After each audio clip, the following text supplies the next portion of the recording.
이사야가 살았던 역사 속에는 예측 불허의 굴곡의 역사가 기록되어 있습니다. 당시에 거대한 힘을 가진 이방나라 아수르 제국이 등장한 거예요. 아수르. 이 아수르는요, 무법의 폭력배와 같은 것이었습니다. 이때 남유다의 아하스는 아수르에게 도움을 구하는 거예요. 그런데 이것이 잘못한 거예요. 이것이 남유다의 역사에 혼동기를 가져왔고 탕류와 같이 어둠을 갖고 온 원인이 되었습니다. 왜 그럴까요?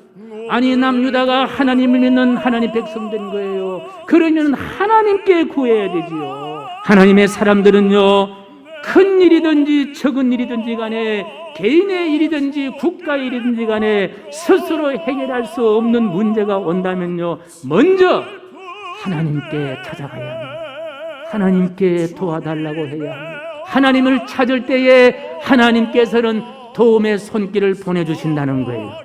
하나님을 찾을 때 하나님은 믿음의 사람들을 보내주신다는 거예요. 하나님 없이 자기 스스로 뭔가를 해결하려고 하면요, 잘 되는 것 같이 보이지만은 결국은 실수합니다. 보세요. 남유다의 아하스 왕이 북이스라엘과 시리아의 연합군에 침공했을 때에 하나님의 도움을 먼저 구하지 아니하고 이방 나라, 다시 말하면요, 하나님이 없는 나라, 하나님을 섬기지 않은 나라, 그런 나라와 친구하고 그런 나라에 도움을 구하고 그런 나라가 뭐가 좀 해주겠지 하면은 결국은 잡힌다는 거예요. 하나님이 없는 나라는요, 하나님의 통치를 받지 않습니다. 하나님의 공의와 하나님의 정의가 스며들지 않습니다.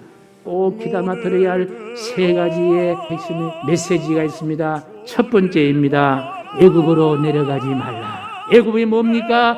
여호와 하나님이 없는 곳이 애굽인 거예요. 예배가 없습니다. 하나님을 경외하지도 않습니다. 하나님을 섬기지도 않습니다. 하나님이 없는 사람들과 하나님이 없는 것과 짝하거나 도움을 구해서는 안 된다는 거예요. 두 번째는 무엇입니까? 여호와의 불은 시온에 있다. 우리 교회도 불이 있습니다. 어디 있습니까? 이 앞에 불이 있습니다.